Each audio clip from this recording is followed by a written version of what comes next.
Dear student, मैं दीपक वर्मा आप सभी लोगों का अपने YouTube channel interactive physics by Deepak Verma में स्वागत करता हूं। कैसे हैं आप लोग?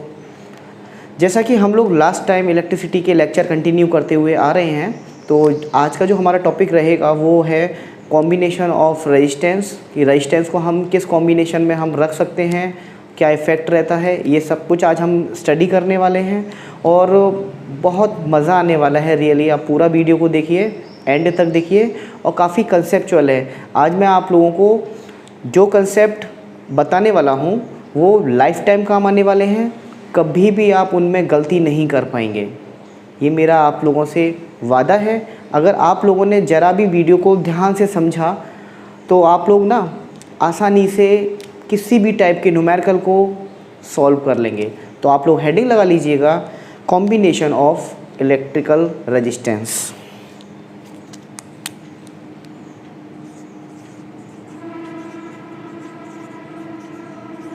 Combination of electrical resistance.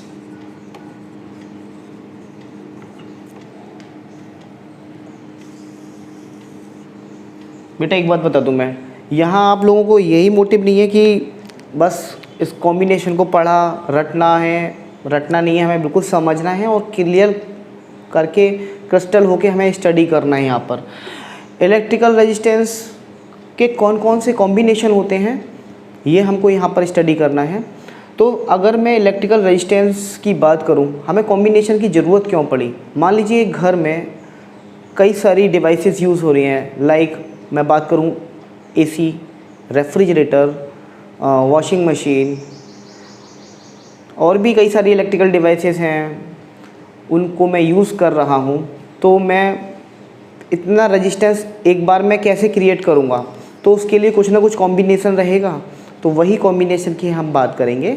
तो इलेक्ट्रिकल रेजिस्टेंस को बेटा दो तरीके से हम डिफ़ाइन कर सकते हैं इनके कॉम्बिनेशन को।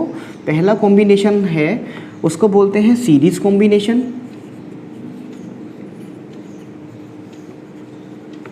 और सेकंड को बात करेंगे हम, उसको बोलेंगे हम पैरेलल कॉम्बिनेशन।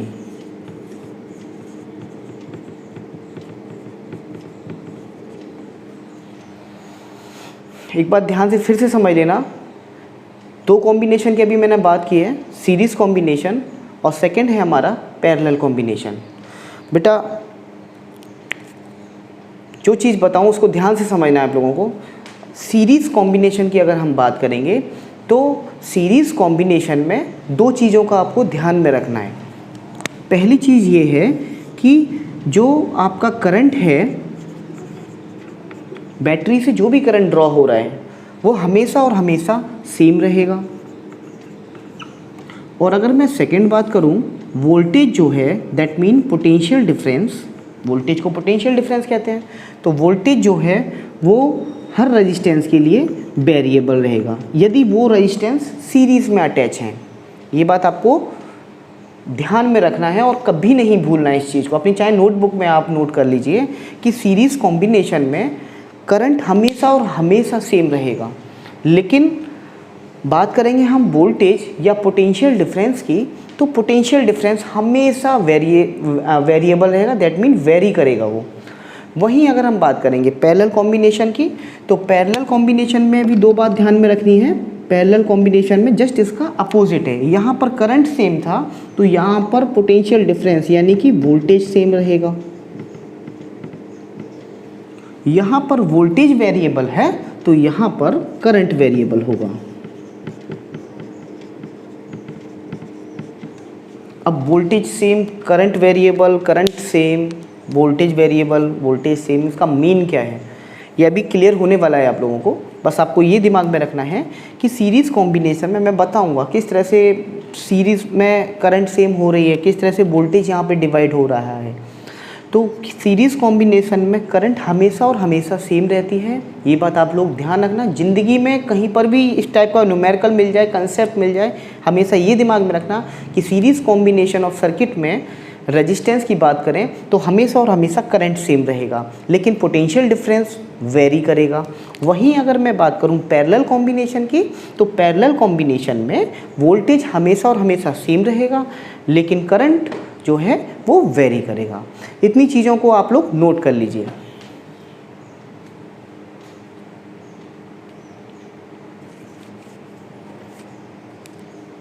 हो गया नोट आप लोगों का?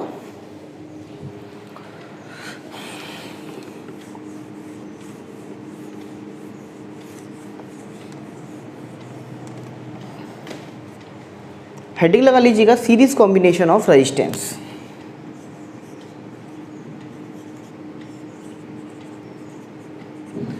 Series combination of resistance.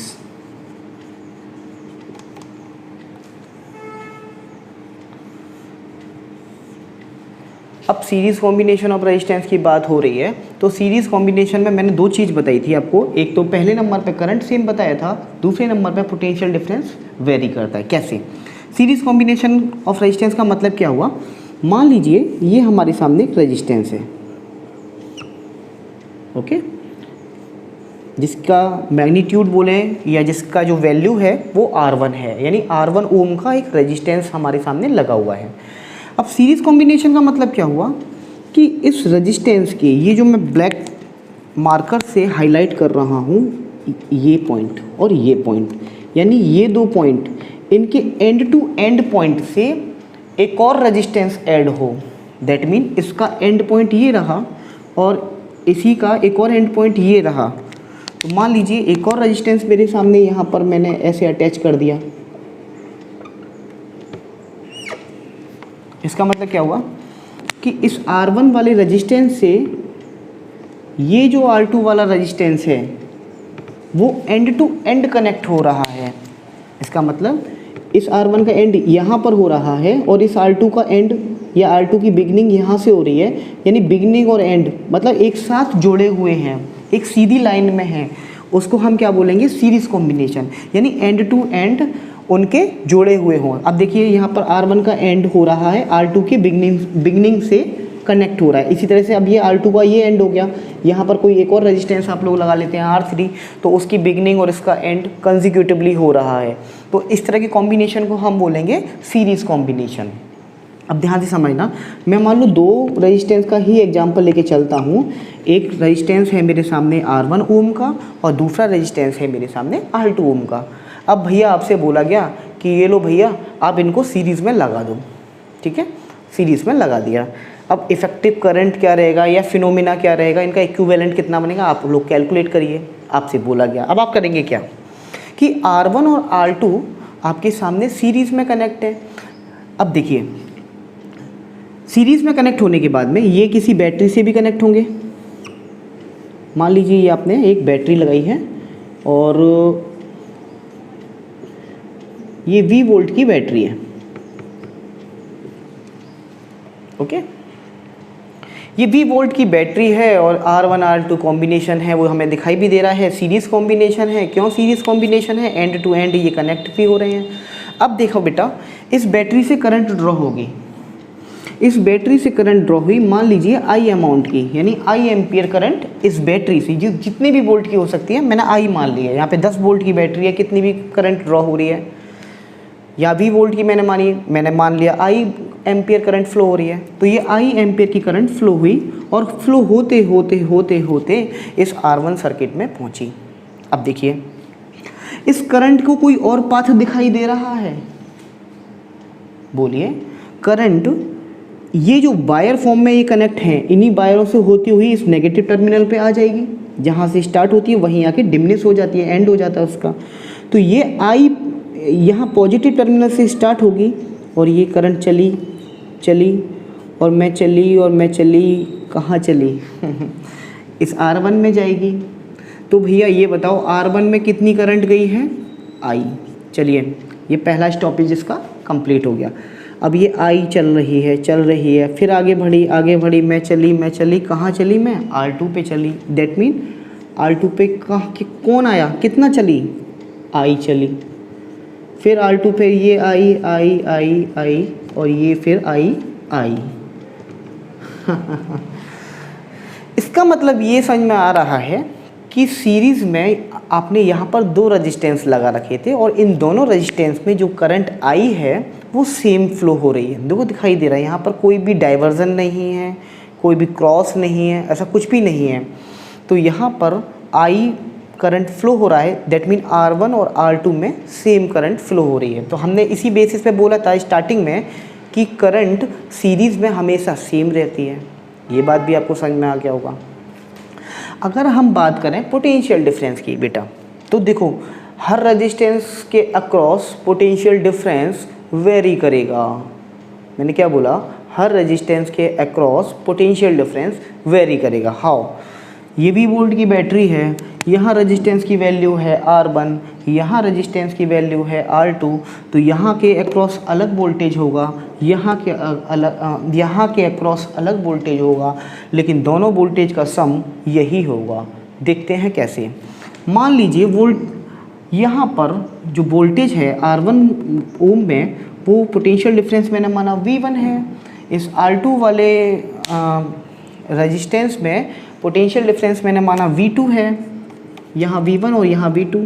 तो नेट बैटरी से वोल्टेज कितना मिल रहा है? V। तो V के साथ में जो भी रहेगा वो इक्वल ही रहेगा पैरेलल में, that mean V1 plus V2।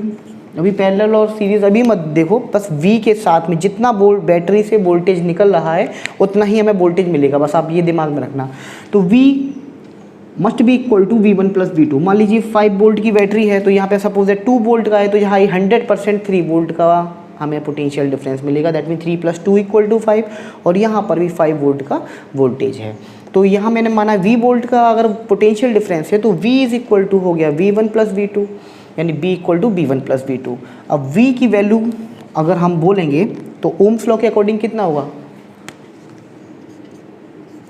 I × R, V = IR। मान लीजिए पूरे सर्किट में I करंट फ्लो हो रही है और पूरा रेजिस्टेंस हम R1, R2, R3 ना लिख के हम इनको बोल देते कि R इक्विवेलेंट है। कोई प्रॉब्लम? No problem. V1 = कितना होगा? V1 = फिर से यहाँ पर भी I × R1 होगा। देखिए यहाँ पर पोटेंशियल डिफरेंस कितना होगा? V1 = I × R, और R की वैल्यू कितनी है? R1 है। V1 = I × R1 plus V2 की वैल्यू कितनी हो जाएगी? ये I करंट जा रही है, I × R2, that mean I × R2। यहाँ से आप लोग सॉल्व कर लीजिए, यानी I × R equivalent = IR1 plus IR2। यहाँ से I कॉमन ले लीजिए आप, तो I कॉमन लेंगे तो ये मिलेगा R1 plus R2 = I × R equivalent. I से I स्वाहा, R इक्विवेलेंट = हो गया R1 प्लस R2। इसका मतलब क्या हुआ? इसका मतलब वही हुआ जो हम बताने की कोशिश कर रहे हैं कि सीरीज़ में जितने भी रेजिस्टेंस लगे हों, आंख बंद करके सबको जोड़ दीजिए, that is equivalent of those resistance. अगर सीरीज़ में आपके सामने 5 रेजिस्टेंस लगे हों, पाँचों रेजिस्टेंस की वैल्यू कुछ भी है, आप सबको ऐड कर दीजिए आंख बंद करके। भाई ऐड करने के लिए तो आंख खोलनी पड़ेगी, लेकिन दिमाग में आंख बंद करके ही चलाइए, तो ऑटोमेटिकली सबको जोड़ देना है और सबका टोटल करने के बाद में जो भी निकल के आएगा दैट इज R इक्विवेलेंट कहलाएगा। यानी कि R equivalent = R1 plus R2। इसका एक एग्जांपल लेके करते हैं, आप इसे नोट कर लीजिए।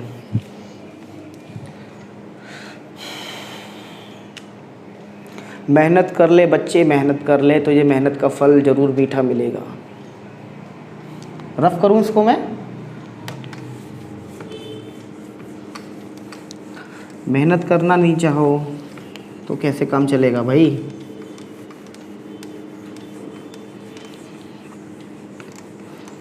Series combination. मान लीजिए आपसे बोला जा रहा है ये 3 रेजिस्टेंस हैं और इन 3 रेजिस्टेंस की वैल्यू 5 ओम, 6 ओम, 10 ओम है। इनका इक्विवेलेंट निकालिए। मैंने क्या बोला? आंख बंद करनी है, आंख बंद कर ली। उसके बाद कैसे करेंगे आप? इन तीनों का टोटल, लेकिन तीनों के लिए डेटा तो देखो। तो अगर आपको R इक्विवेलेंट निकालना है, तीनों को जोड़ दीजिए, that mean R1 plus R2 plus R3, इसका मतलब हुआ 5 प्लस 6 प्लस 10, 21 ओम। यूनिट लिखना मत भूलना, बच्चे अक्सर यही गलती करते हैं कि यूनिट लिखना भूल जाते हैं। R इक्विवेलेंट इक्वल टू 21 ओम, ये इसका आंसर है। ऐसे क्वेश्चन पूछ लिए जाएँ तो बहुत भाग्यशाली, बहुत लकी हैं आप, लेकिन ऐसे मिलते कहाँ हैं क्वेश्चन। लेकिन चलो कंसेप्ट तो समझ में आया कि सीरीज़ में यहाँ पर अब 3 चीज़ निकल के आएंगी। पहली चीज़ ये कि करंट हमेशा और हमेशा सेम रहेगा। Second thing is that potential difference her resistance के अक्रॉस वेरी करेगा। और तीसरी और सबसे इम्पोर्टेंट चीज़ कि सीरीज़ कॉम्बिनेशन किसकी, रेजिस्टेंस के केस में हम क्या कर देते हैं, सबको ऐड कर देते हैं। ओके, चलिए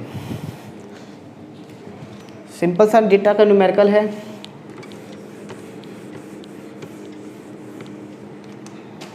एक और न्यूमेरिकल लेते हैं हम लोग।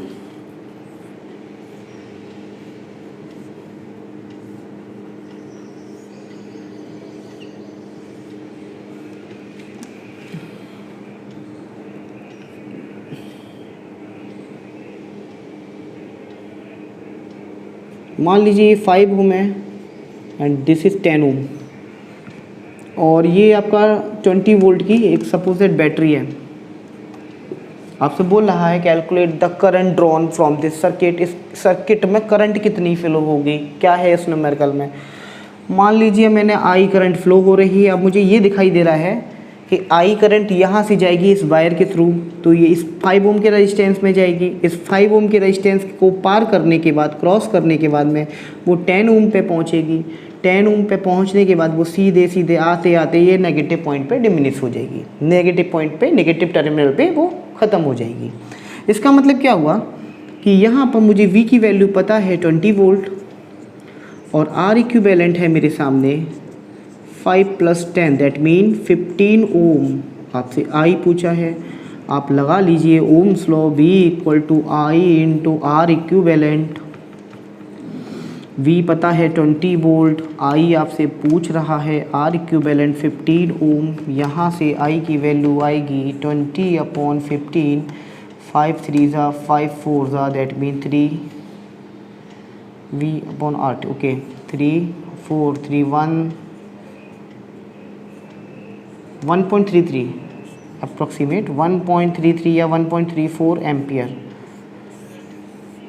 वो कुछ भी पूछ सकता है, आपसे आई पूछ सकता है। मान लो यहाँ पर एक रेजिस्टेंस दे दिया आपको, दूसरे रेजिस्टेंस अननोन रेजिस्टेंस पूछा है, आप वो भी कैलकुलेट कर सकते हैं।